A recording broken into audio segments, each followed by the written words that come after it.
Hello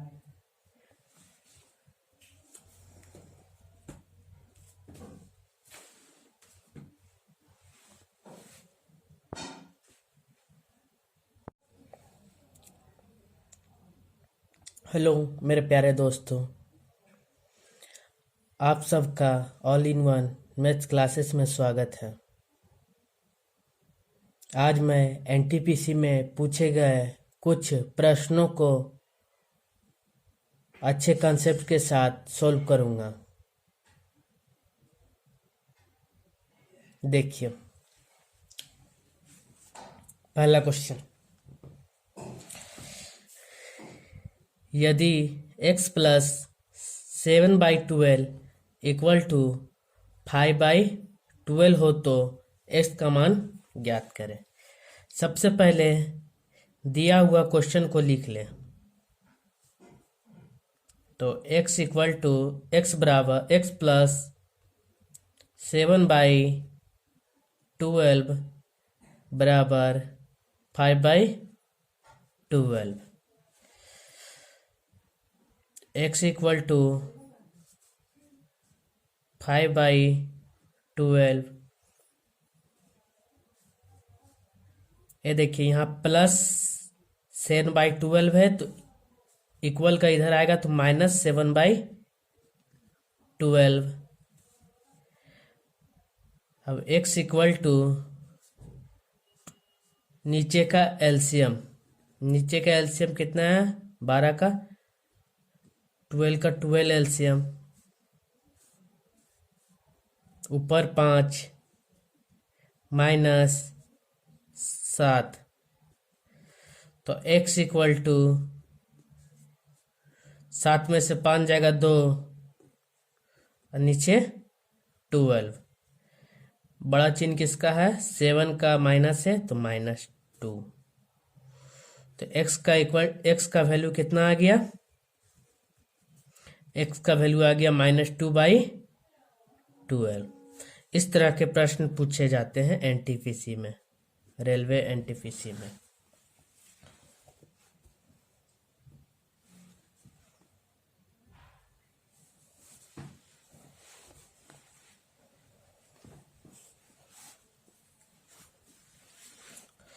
अब देखिए second number question, cos 0 degree into cos 1 degree into cos 2 degree से लेके कितना तक दिया हुआ है?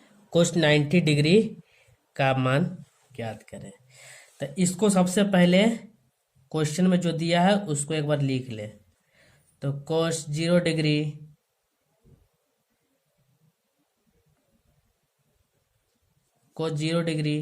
Into cos 1 degree into cos 2 degree से लेके कहाँ तक? cos 90 डिग्री तक। इधर ध्यान दीजिए, cos 90 का मान कितना होता है? cos 90 का मान 0 होता है। अगर किसी भी संख्या के साथ 0 को हम गुना करते हैं तो उसका मान कितना देता है? 0 ही देता है। इसका आंसर कितना आ गया? 0।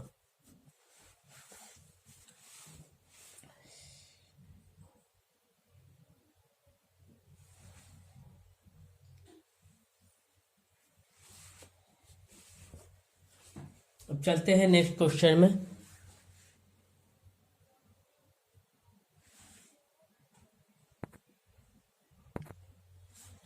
ध्यान दीजिए, नेक्स्ट क्वेश्चन, ए किसी काम को 40 डेज में तथा बी उसी काम को 30 डेज में कर सकता है, तो दोनों मिलकर उस काम को कितने दिन में करेंगे?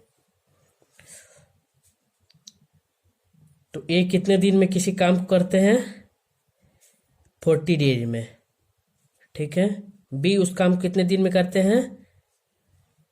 तो 30 डेज में करते हैं। अब ये दोनों का एलसीएम निकाल लीजिए।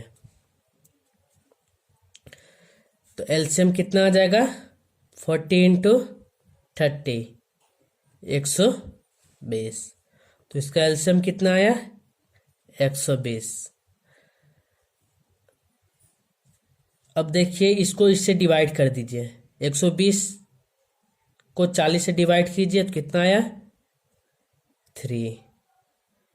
अब 30 से कीजिए 120 को,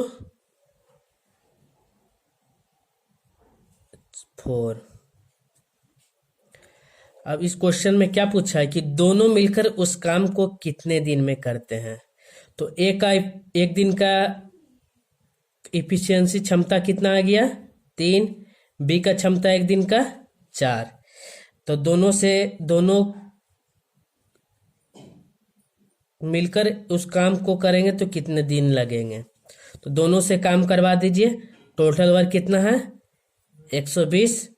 और दोनों मिलके एक दिन में कितने काम करते हैं? तो 4 3 7 काम करते हैं। ठीक है, एक दिन में दोनों मिलके कितने काम कर रहे हैं? 7 काम कर रहे हैं। अब इसको डिवाइड कर दीजिए। 7 एकम 7। ठीक है,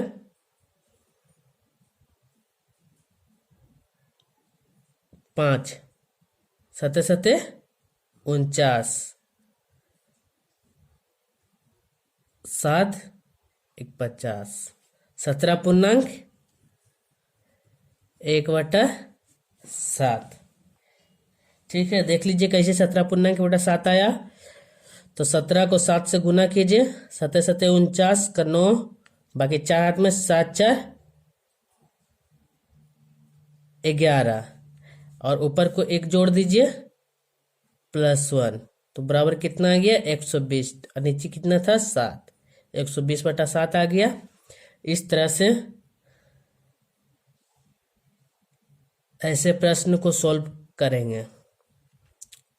ऐसे प्रश्न काफ़ी पूछे जाते हैं रेलवे के एग्जाम में और भी कॉम्पिटिटिव एग्जाम में, इसलिए ध्यानपूर्वक इस प्रश्न को अच्छे से समझें ताकि इस प्रश्न में किसी को कोई दिक्कत ना हो। ठीक है, अब देखिए दूसरा क्वेश्चन। इस क्वेश्चन में बोला है एक ट्रेन की लंबाई कितना है?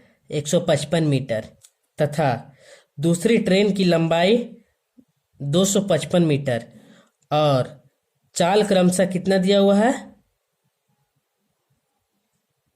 30 किलोमीटर तथा दूसरी ट्रेन का 40 किलोमीटर। दोनों किस दिशा में चलते हैं? तो विपरीत दिशा में चल रही है। तो एक दूसरे को कितने समय में पार करेगी? तो क्या पूछा है? समय पूछा है। तो सबसे पहले देखिए पहले ट्रेन की लंबाई कितना है प्लस दूसरे ट्रेन की लंबाई इक्वल टू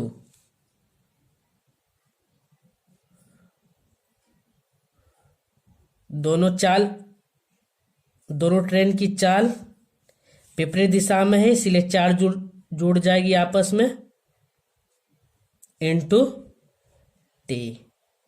इस प्रश्न को करने के लिए फॉर्मूला ध्यान में रखिएगा।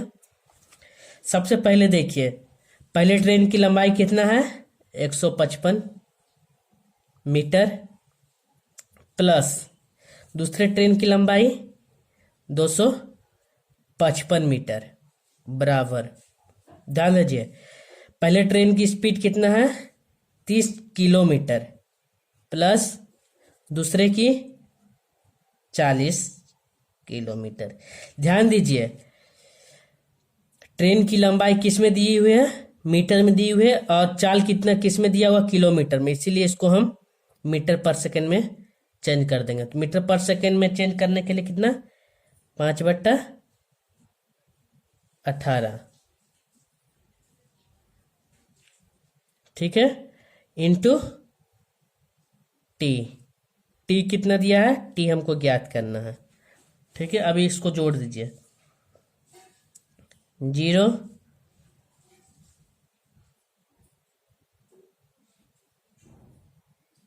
11 11 का 1 एक हाथ में, 3 1 4, कितना आया? 410 बराबर। इसको आपस में जोड़ दीजिए। 70 इंटू 5/18 18 इंटू टी। अब हमको किसका वैल्यू निकालना है, तो टी का वैल्यू निकालना है। तो इसको सॉल्व कर दीजिए, सजा दीजिए। तो 410 इंटू 18, नीचे में कितना आ जाएगा 70 इंटू 5, ठीक है। 70 इंटू 5। अब 0 0 काट दीजिए, ठीक है।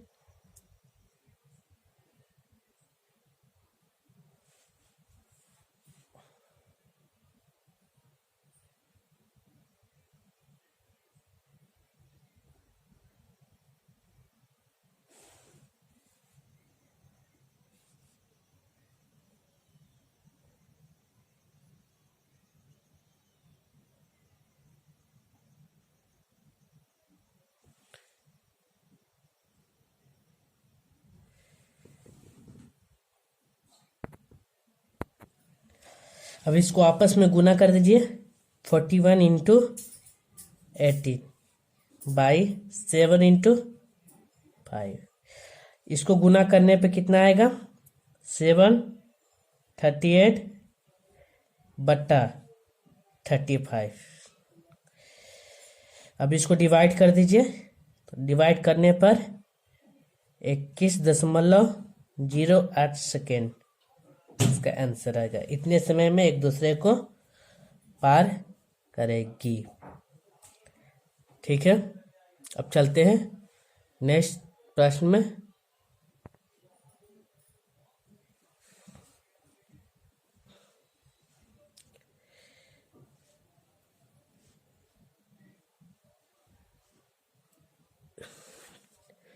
देख लीजिए,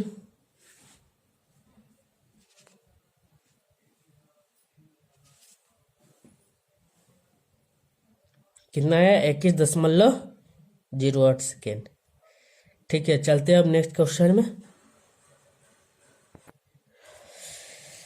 ठीक है। इस क्वेश्चन को देखिए। 1/3 2/9 3/7 को किस क्रम में लिखना है, आरोही क्रम में, असेंडिंग ऑर्डर में। तो इस तरह का क्वेश्चन करने के लिए सबसे पहले इस क्वेश्चन को उतार दें। 3, 2/9, 3/7। तो सबसे पहले देखिए ये दोनों में डिफरेंस कितना है, कितना का डिफरेंस है 2 का डिफरेंस है। तो इससे भाग दे दीजिए। 1 को 2 से, तो कितना आएगा 0.5, ठीक है। अब ये दोनों में डिफरेंस कितना है 7 का डिफरेंस है।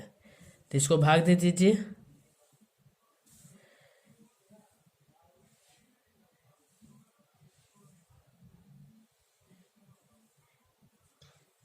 तो इसका आ जाएगा 1 डिवाइडेड बाई 2, 0.5।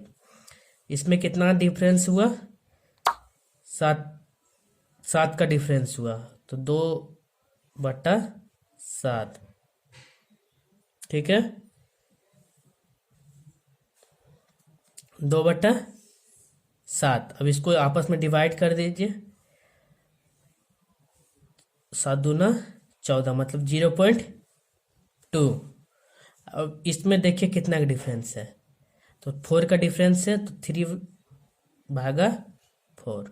जितना का डिफरेंस आता है वो नीचे लिखिए, बाकी ऊपर वाला संख्या को उतार दीजिए। इसमें कितना का डिफरेंस है 4 का डिफरेंस था, तो 3/4 हो जाता। अब इसको आपस में डिवाइड कर दीजिए, तो कितना आ जाएगा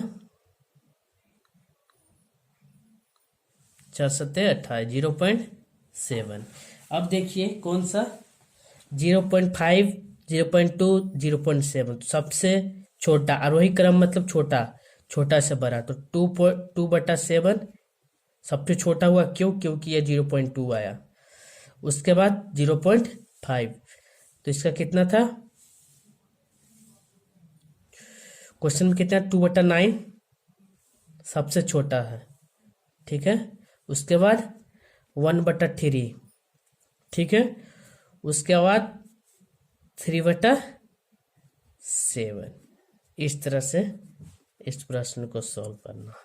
इसमें सबसे जरूरी बात है कि डिफरेंस को ध्यान में रखें और ऊपर से डिवाइड कर दें। अब पॉइंट में जो आंसर आया, जो पॉइंट में सबसे बड़ा है वो बड़ा माना जाएगा, जो सबसे छोटा है उसे छोटा माना जाएगा, ठीक है।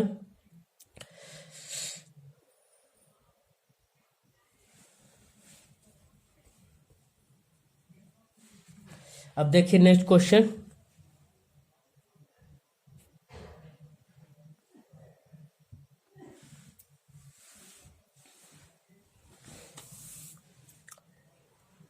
सत्ताईस, 18, 45, 36 से विभाजित होने वाली सबसे छोटी संख्या ज्ञात करें।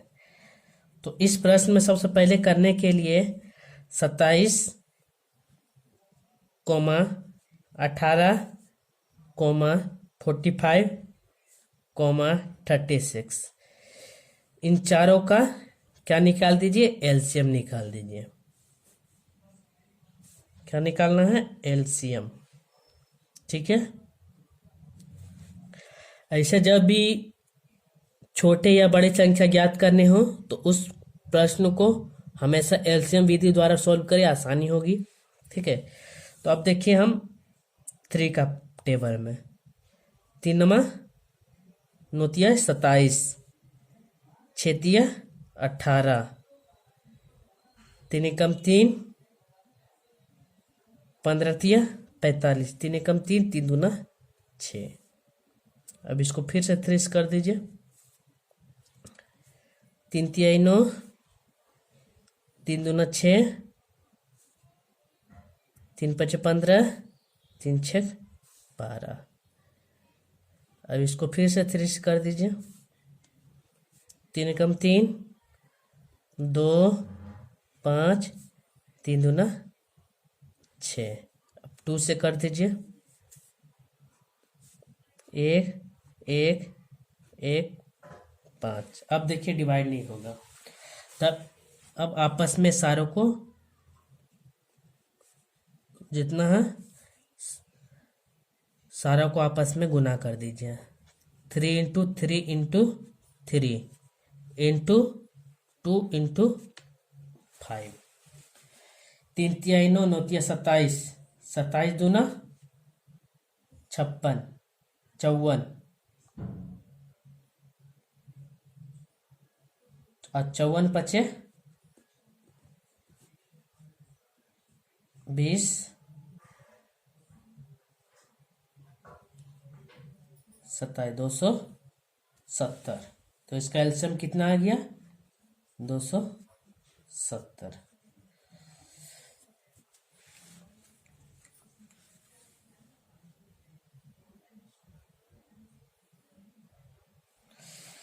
देखिए कैसे किए। इस क्वेश्चन को एक बार फिर से देख लीजिए।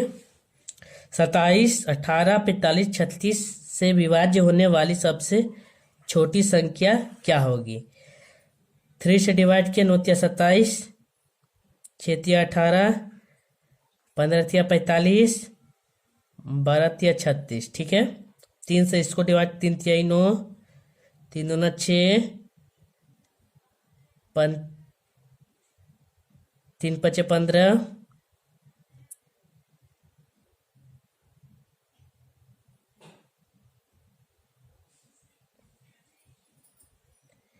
देखिए इस जगह गलत हुआ है, ध्यान से देखिए।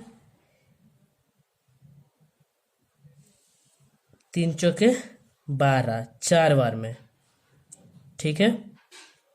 4 हुआ, तब यहाँ 4।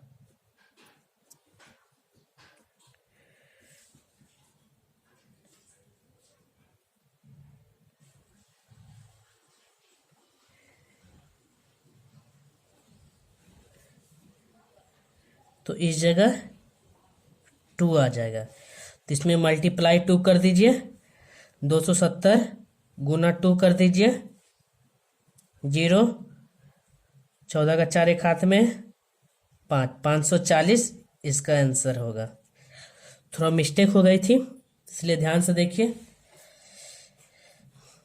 3 नंबर 27, 6 18, ठीक है, 5 15, बढ़तिया 36, ठीक है। 3 9, 3 दूना 6, 5 15, 4 12, 3 एकम 3, ये नहीं कटेगा, ये भी नहीं कटेगा, ये भी नहीं कटेगा। 2 से देखिए, 2 एकम 2, ठीक है, 2 एकम 2, ठीक।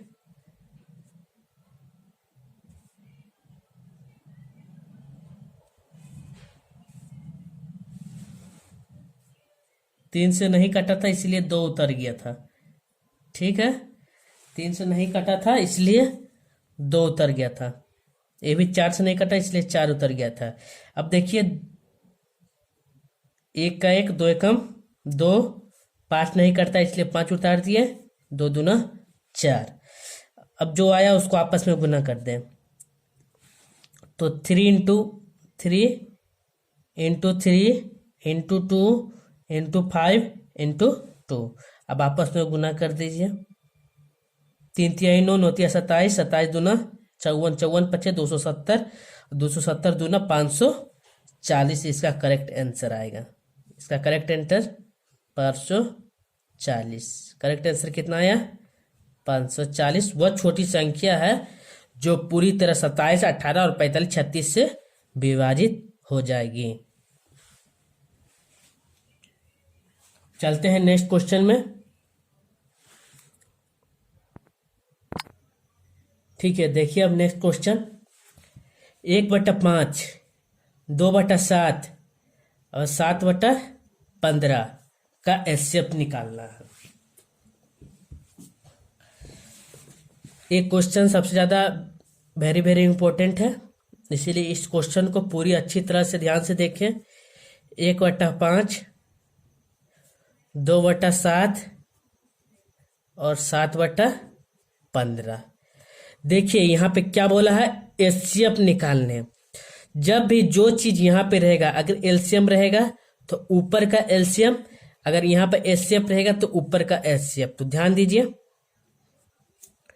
तो एचसीएफ निकालने बोला है तो सबसे पहले ऊपर का एचसीएफ निकाले, अब बटा नीचे का एलसीएम निकाले। तो ध्यान दीजिए, ऊपर का एचसीएफ, तो ऊपर का एचसीएफ कितना आया?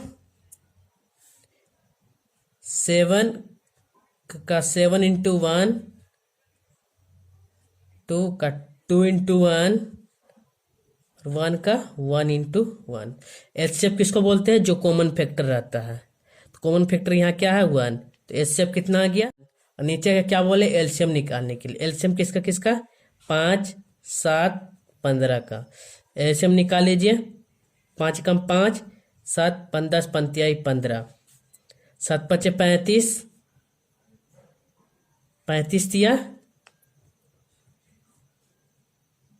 15 का 5 एक हाथ में, 10, 105। तो नीचे एलसीएम कितना आ गया? 105। इसी को क्या बोलेंगे हम? एचसीएफ। इस संख्या का एचसीएफ निकला। ध्यान से देखिए इस ट्रिक को, ठीक है। अगर बोलता मेरे को इस क्वेश्चन में कि एलसीएम निकाले तो हम क्या करते हैं? अगर एलसीएम निकालने, फाइंड आउट एलसीएम बोलता, एलसीएम को फाइंड आउट कीजिए, तो हम क्या करते? ऊपर वाला का एलसीएम और नीचे वाला का एचसीएफ निकालते हैं। यही मेरा आंसर आता, ठीक है। देख लीजिए, ऐसे प्रश्न को करने के लिए सबसे बेहतरीन तरीका है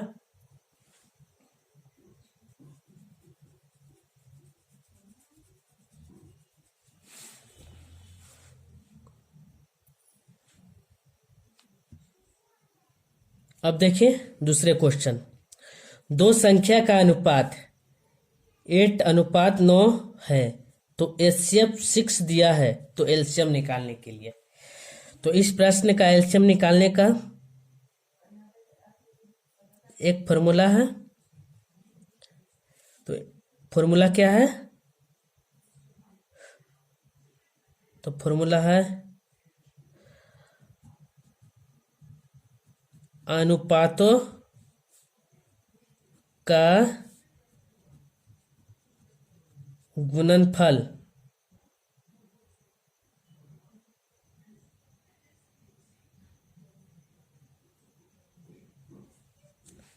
इनटू एचसीएफ।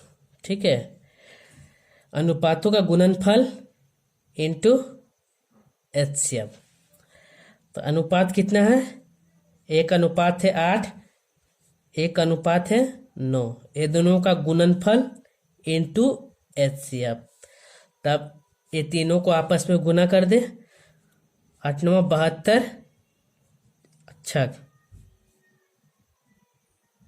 12 का 2 एक हाथ में, 7 42, 1 43। कितना आ गया इसका एलसीएम? 432 आंसर। ठीक है,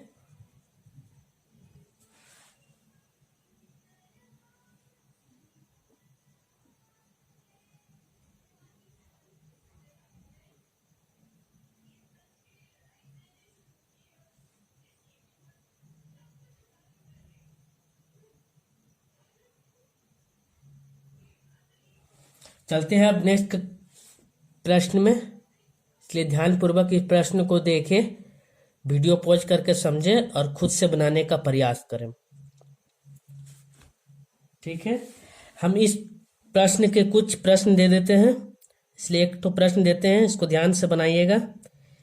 ठीक है, तो अनुपात मान लीजिए 7:7:3 दिया हुआ है। ठीक है, और इसका एचसीएफ 12 दिया हुआ है। तो फाइंड आउट कीजिएगा एलसीएम। ठीक है, बना के देखिएगा। चलते हैं नेक्स्ट क्वेश्चन में। देख लीजिए क्वेश्चन को एक बार।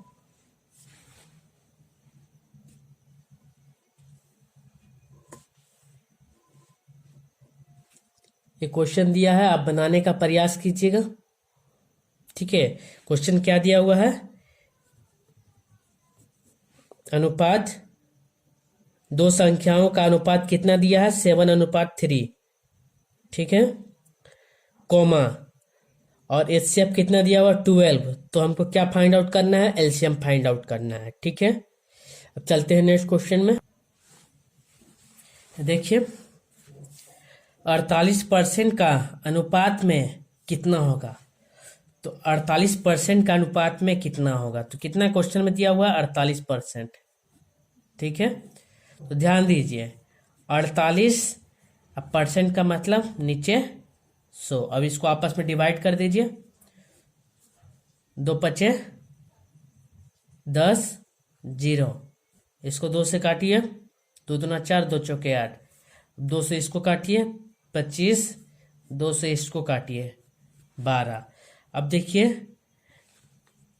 2 से 12 भी नहीं कटेगा, तो इसका अनुपात कितना आ गया?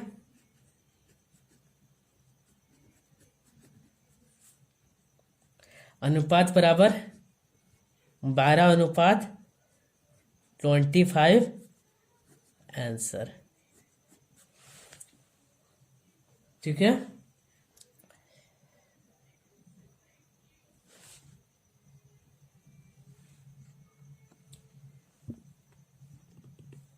अब चलते हैं नेक्स्ट क्वेश्चन में। देखिए, ए और बी किसी काम को 20 दिन में करते हैं, बी अकेला उस काम को 30 दिन में करते हैं। तो बताइए ए उस काम को कितने दिन में करेंगे? सबसे पहले जो क्वेश्चन में दिया है उसको लिख ले। ठीक है, क्वेश्चन में क्या दिया है?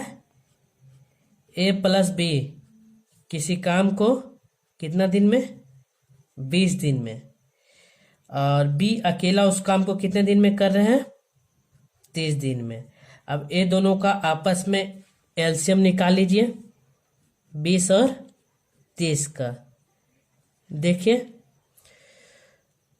तो 3 दूना 6 और 1 0, तो ये दोनों का एलसीएम कितना आया? 60। ठीक है, अब इसको आपस में डिवाइड कर दीजिए, 20 से 60 को डिवाइड कीजिए, 20 तिया 60 और 30 दूना 60। दोनों का एक दिन का एफिशिएंसी कितना आया? 3, और बी का केवल कितना आया? 2। ठीक है, तो हमको ए का एफिशिएंसी कितना आ जाएगा? क्षमता, ए का क्षमता कितना आ गया? एक दिन का। ए एक दिन में एक काम कर सकता है। ए एक दिन में कितना काम कर सकता है? एक काम कर सकता है। तो इस क्वेश्चन में क्या बोला है कि ए अकेले उस काम को कितने दिन में करेंगे? तो टोटल काम कितना है? 60 काम है, तो ए से काम करवाना है। ठीक है,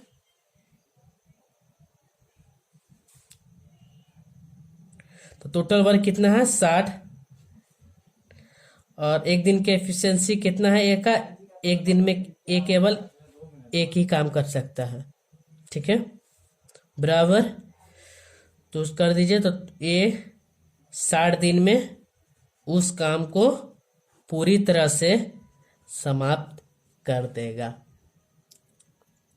ठीक है, इस क्वेश्चन में यही पूछा था कि ए उस काम को कितने दिन में समाप्त करेगा। टाइम एंड वर्क बहुत ही इंपॉर्टेंट चैप्टर है। इससे कोई भी एग्जाम में 2 से 3 प्रश्न पूछे जाते हैं, और स्कोरिंग के लिए एक्सरसाइज बहुत ही महत्वपूर्ण है, इसलिए ध्यानपूर्वक से पढ़े। अब देखिए नेक्स्ट क्वेश्चन, देखिए नेक्स्ट क्वेश्चन,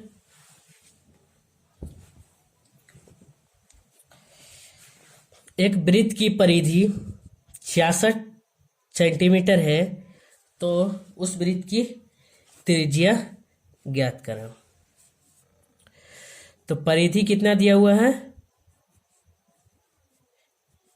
66 सेंटीमीटर। तो वृत्त का परिधि का फॉर्मूला 2πr, 66।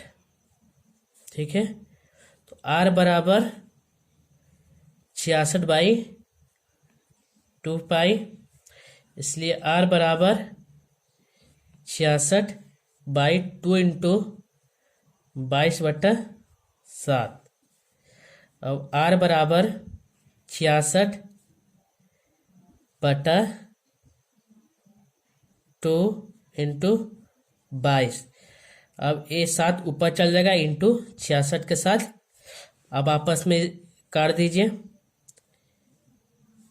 22 तिहाई 66, तो आर कितना आया? 21/2 सेंटीमीटर आंसर। ठीक है, देखिए इस सवाल को एक बार और देख लीजिए। ऐसे सवाल रेलवे के एग्जाम में पूछे जाते हैं, बहुत ही आसान आसान सवाल पूछे जाते हैं मैथ में और रीजनिंग में, इसलिए ध्यानपूर्वक आसानी के साथ हर चैप्टर को रिवाइज करें और प्रीवियस ईयर के क्वेश्चन को सॉल्व करने की कोशिश करें। इसे ध्यानपूर्वक देखिए इस प्रश्न को।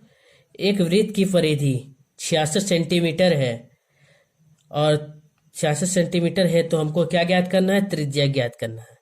तो वृत्त का परिधि कितना दिया होता है? 66 सेंटीमीटर। परिधि का फॉर्मूला क्या होता है? 2πr। ठीक है, एक वृत्त था, एक वृत्त का परिधि कितना होता है? तो परिधि होता है कितना, 2πr, एक चक्कर। परिधि कितना दिया हुआ है, 66, इसलिए हमको क्या निकालना था, त्रिज्या निकालना था, इसलिए आर इधर रख दिया। 66, ये दोनों मल्टीप्लाई में है तो डिवाइड में आ गया। ठीक, तो आर बराबर 66, 2 × 22, पाई का मान कितना, 22/7। आर इक्वल टू 66/2 × 22, 7 नीचे था ऊपर चल जाएगा। अब इसको सॉल्व कर दीजिए। 22 का 22, 24 66, 27 21/2 सेंटीमीटर आंसर। ठीक है, अब देखिए परसेंटेज के सवाल। ऐसे सवाल बहुत पूछे जाते हैं, ध्यान से देखिए। ए बी से 40% कम है। मान लीजिए ए ला ए है, ए बी है। क्या बोल रहा है, ए जो है बी से 40% कम है। अगर बी 100% होगा तो ए 60% होगा, तब ना ये आपस में कितना परसेंट कम है, 40% कम है। ठीक है, तो बी ए से कितना प्रतिशत अधिक है। तो इस सवाल में क्या पूछा है, ये जो बी है ये इससे कितना परसेंट अधिक है। ठीक है, तो इस प्रतिशत निकालने के लिए ध्यान दीजिए, किसका पूछा है, बी ए से। ये जो बी है ये ए से कितना परसेंट अधिक है। तो ध्यान दीजिए ये दोनों का गैपिंग कितना हुआ, 40 का, किससे, ए से। 60 यहाँ लिख दीजिए इंटू 100 कर दीजिए। अब इसको काट दीजिए, 0 0। अब इसको गुना कर दीजिए, 4 × 100,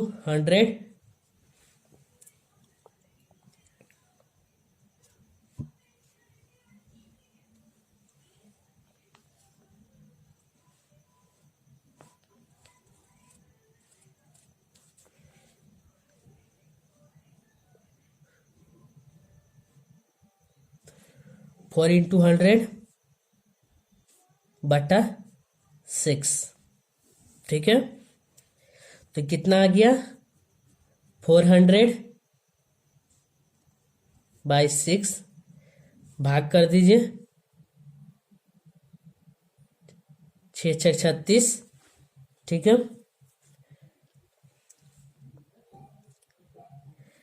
बच गया 4, 6 6 36 0.4, 66.6% ये अधिक है। किससे, बी से। किससे अधिक है, तो ए से बी का कितना परसेंट अधिक है, 66% अधिक है। ठीक है, अब चलते हैं नेक्स्ट क्वेश्चन में, इसे ध्यानपूर्वक देखें।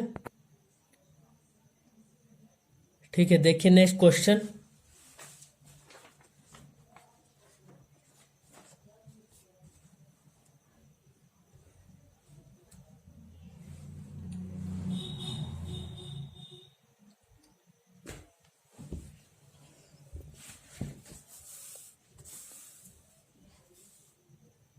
टू 43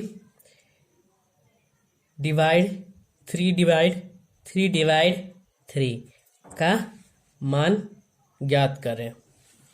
ठीक है, देखिए ध्यानपूर्वक।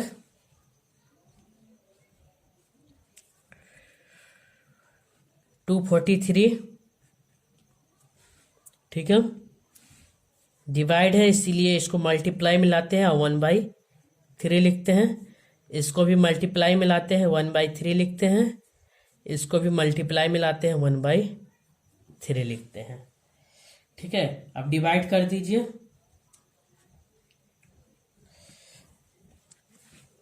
3 से, 3 × 8 = 24, 3 × 3 अब इसको कीजिए, 3 दूना 6, 3 सते 21। ठीक है, अब 3 से काटिए इसको, 3 नमा 27। तो इसका आंसर कितना आया? 9। ठीक है, अब इस तरह से हम एक प्रश्न देते हैं, इसको बनाइएगा। 525 भागा 5 भागा 5 भागा 5 का मान ज्ञात करें। ठीक है, इस प्रश्न को बनाइएगा। ऐसे कितने प्रश्न एग्जाम में पूछे जाते हैं, इसलिए ध्यानपूर्वक देखिए। अब चलते हैं नेक्स्ट प्रश्न में।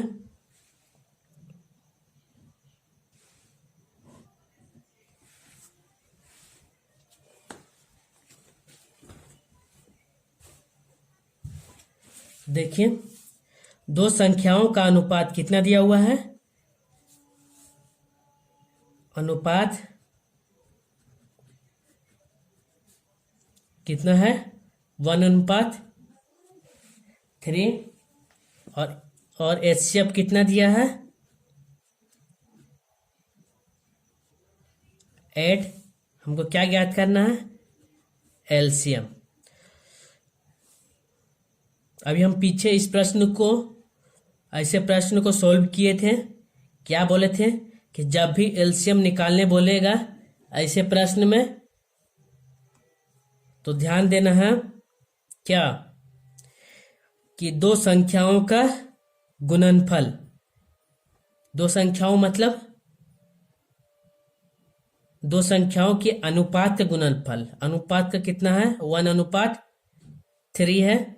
इसके लिए इसका गुणनफल इंटू किसका गुणनफल? एचसीएफ का गुणनफल। ठीक है, इस प्रश्न को बनाने समय इस फॉर्मूला को याद रखिएगा कि दो संख्याओं का अनुपात का गुणनफल इंटू एचसीएफ का गुणनफल। अब तीनों को आपस में गुना कर दे, 8×3 = 24। तो एलसीएम कितना आ गया? 24। ठीक है, एलसीएम कितना आ गया? 24। इसका फॉर्मूला क्या था एलसीएम का? अनुपात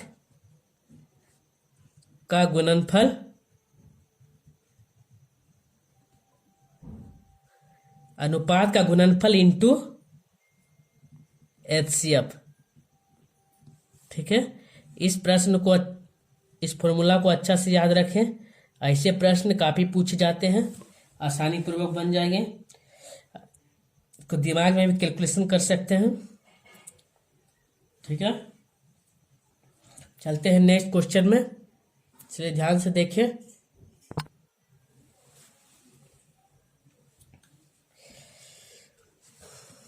देखिए यहाँ पे 13/7, 6/21, 10/28 का एलसीएम ज्ञात करें। अभी हम थोड़ा देर पहले ऐसे प्रश्न बना चुके हैं जिसमें एचसीएफ निकालने बोला था। अब देखिए इस प्रश्न में एलसीएम निकालने बोला है, तो देखिए कैसे करेंगे। ध्यान से देखिए, 13/7 अनुपात 6/21 अनुपात 10/28। ठीक है, तो सबसे पहले देखिए जो कट रहा है उसको काट दीजिए।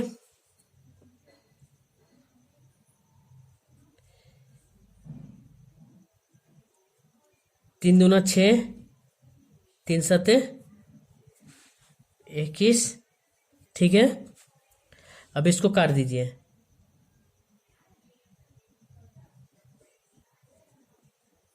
दो पचे 10 और 14 दूना 28।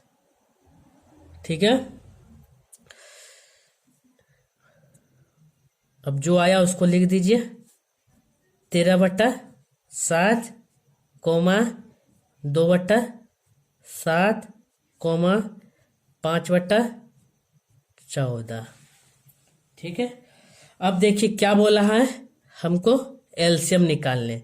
तो एलसीएम निकालने बोला है, तो ऊपर का एलसीएम जो निकालने बोलेगा उसका ऊपर का एलसीएम निकालना है और नीचे का क्या निकालना है, एचसीएफ निकालना है।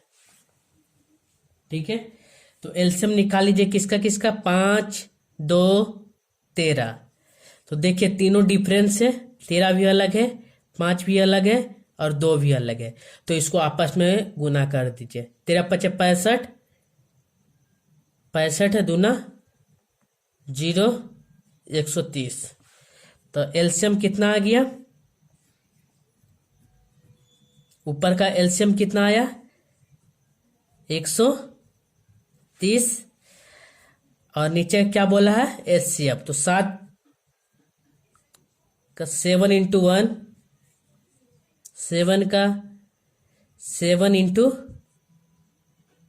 1, 7 इंटू 2। तो ध्यान दीजिए इसमें कॉमन फैक्टर कौन सा है, कॉमन फैक्टर मेरा केवल 7 है। तो ध्यान दीजिए नीचे एचसीएफ कितना आ गया 7। तो इसका यही आंसर होगा। नेक्स्ट प्रश्न में हमने एचसीएफ का निकाला था और हम एलसीएम निकाल लिए हैं। ठीक है, इसलिए ध्यान से पूर्वक देखें इस प्रश्न को, ध्यान से देखें।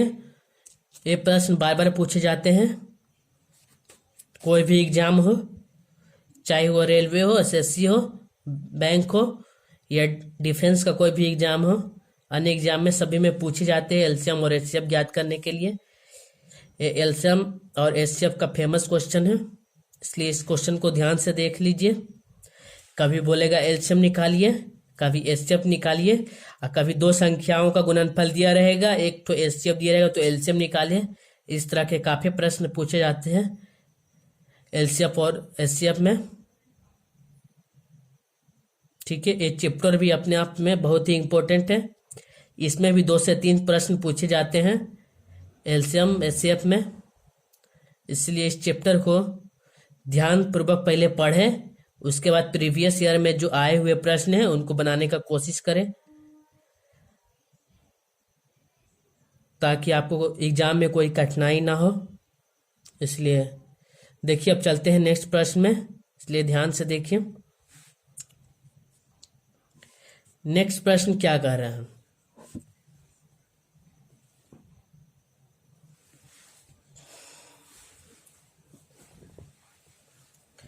नेक्स्ट प्रश्न कर रहा है कि 5/18 को किस से गुना किया जाए कि उसका उत्तर कितना आना चाहिए, 8/5 आना चाहिए।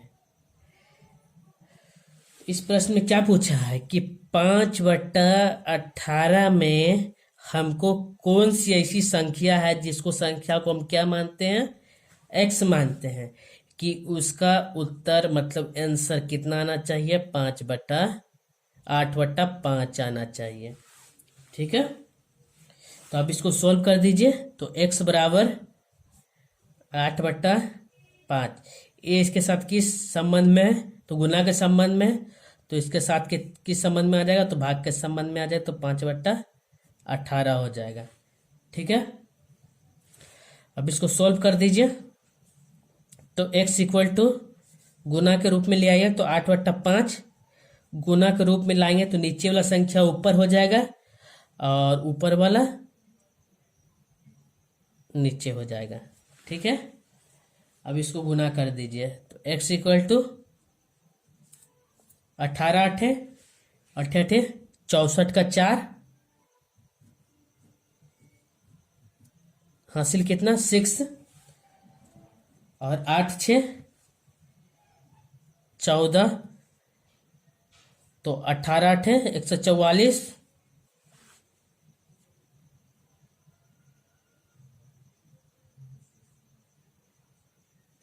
और नीचे में 25। ठीक है, तो हम इस संख्या को इसके साथ 5/18 के साथ गुना करेंगे तो हमारा आंसर कितना आएगा? 8/5 आएगा। ठीक है,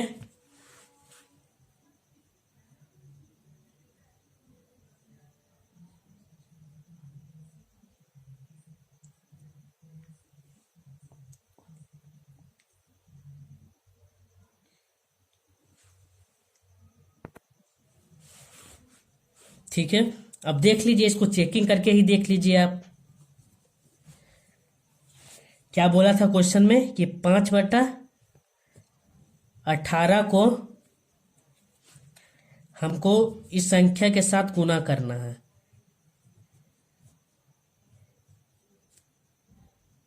गुना करना है और हमारा आंसर कितना आना चाहिए? 8/5 आना चाहिए। तो देख लीजिए, 5 25 18 8 कितना होता है? 144। तो आगे आंसर 8/5 इक्वल टू 8/5। ठीक है, 8/5 और 8/5। तो इस प्रश्न में पूछा गया था कि 5/18 को किस से गुना किया जाए कि हमारा उत्तर जो आना चाहिए कितना आना चाहिए? 8/5 आना चाहिए। चलते हैं नेक्स्ट क्वेश्चन में। ठीक है, ठीक है, देखिए नेक्स्ट क्वेश्चन।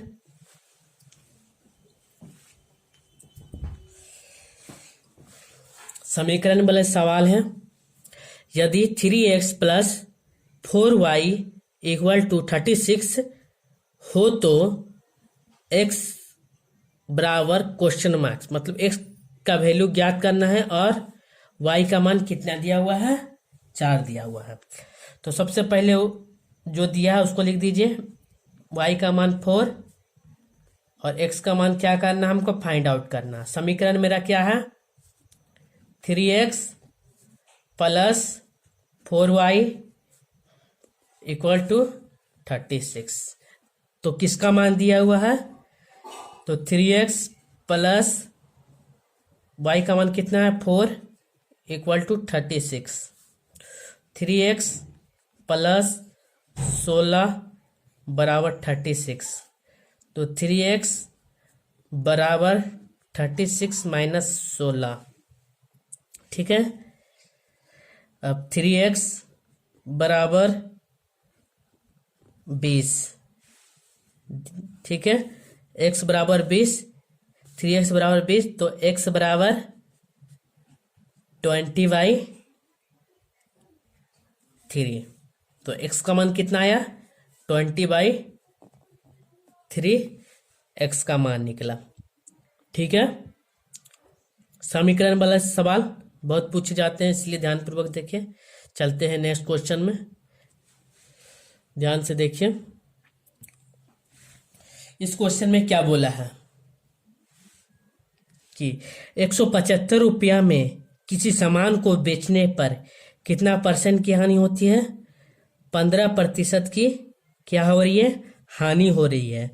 तो कितना में वस्तु को बेचा जाए कि उसका लाभ कितना हो? 10% का लाभ हो। इस प्रश्न में पूछा है कि अगर हम किसी वस्तु को बेचते हैं कितना रुपया में? 175 रुपया में, तो 15% की क्या हो रही है? हानि हो रही है। ठीक है, तो हमको 10% के लाभ कमाने के लिए कितना रुपया में उस वस्तु को बेचना होगा। ठीक है, तो ध्यान दीजिए, किसी भी वस्तु का मूल्य क्या होता है? 100% के बराबर होता है। ठीक है, किसी भी वस्तु का मूल्य 100% के बराबर होता है, चाहे उस वस्तु का मूल्य 100 रुपया हो, चाहे 200 रुपया हो, चाहे 5 रुपया हो, चाहे 1000 रुपया हो। उस परसेंट में उस वस्तु का कितने के बराबर माना जाता है? 100% के बराबर ही माना जाता है। तो इस प्रश्न में बोला गया है कि 15% की हानि हो रही है। इसमें 15% घटा दीजिए, 5, 9 में से 1 जाएगा 8, तो कितना परसेंट में उस वस्तु को बेचा गया होगा? तो उस वस्तु को हमको 85% में बेचा गया है।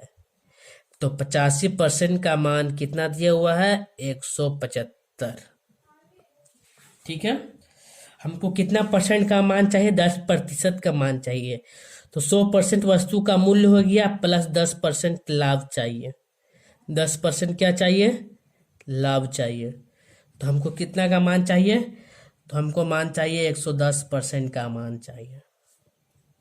ठीक है, तो 175 नीचे में 85 इंटू 110। ठीक है,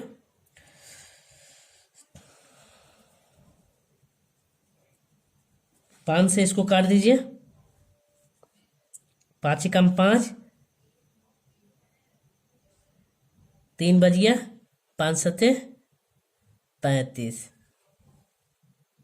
ठीक है, 5 से इसको काट दीजिए।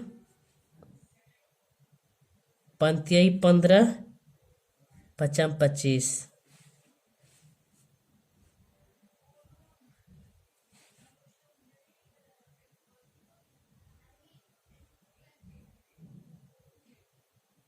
पचम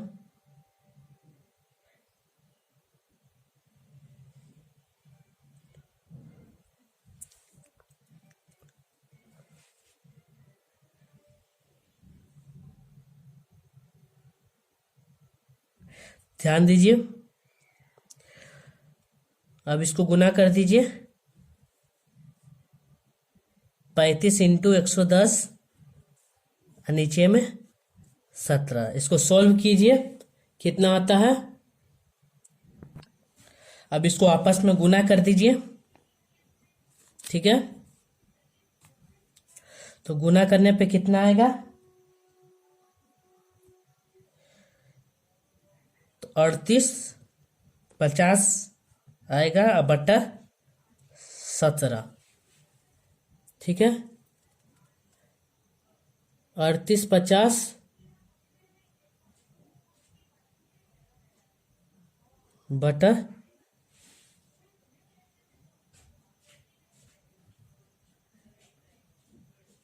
17।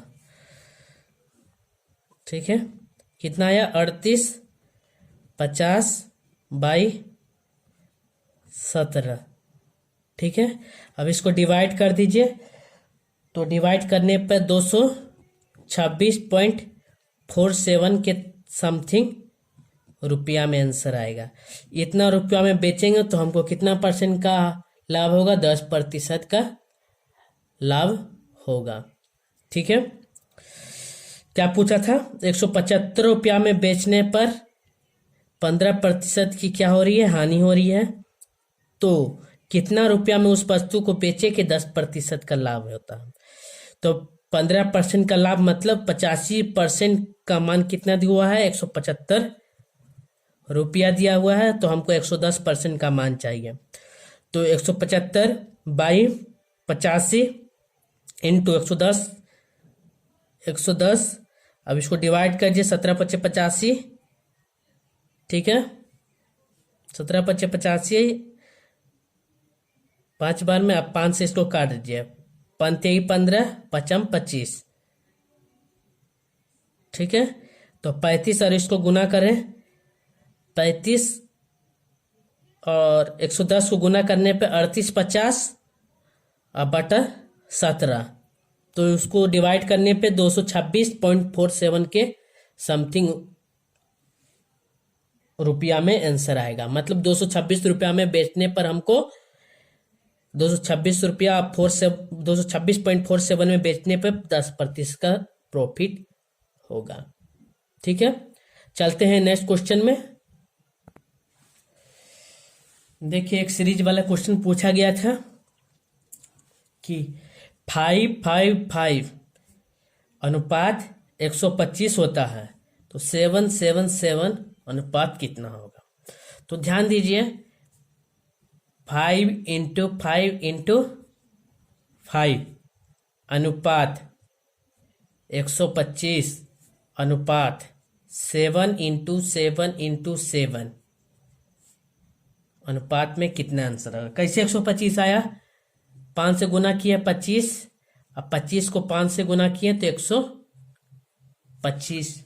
ठीक उसी प्रकार 7 को गुना कीजिए 7 से तो 49, अब 49 को 7 से गुना कीजिए तो कितना आंसर आएगा इसका। 7 नंबर 63 का 3, बाकी 6 हाथ में 28 और 6 34, तो इसका आंसर कितना आएगा 3 4 3 आंसर। ठीक है,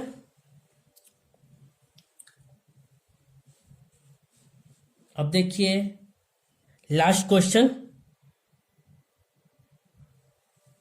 ठीक है, 3 संख्याओं का अनुपात 3 4 5 है और उसका एलसीएम 7 हो तो एलसीएम ज्ञात करें। तो अनुपात कितना संख्या का दिया है, 3 संख्या का। क्या क्या है, 3 अनुपात 4 अनुपात 5 और एलसीएम कितना दिया हुआ है, 7 दिया हुआ है।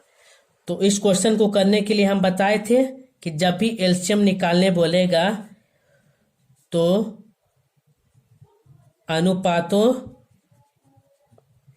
का गुणनफल,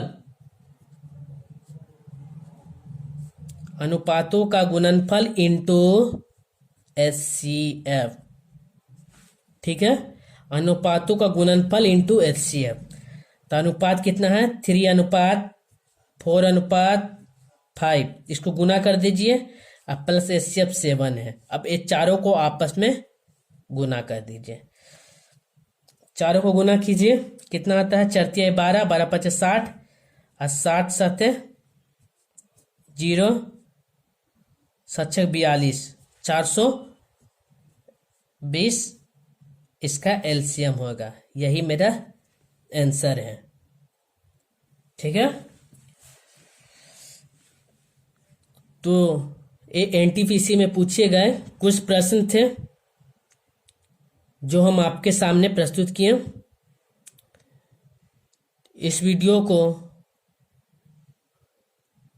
फिर से देखिए और इस प्रश्न को, ऐसे प्रश्न खुद से बनाने का प्रयास करें। अगर आपको इस वीडियो अच्छा लगा हो तो प्लीज़ दोस्तों में शेयर करें और चैनल को सब्सक्राइब करें और वीडियो को लाइक करें। धन्यवाद।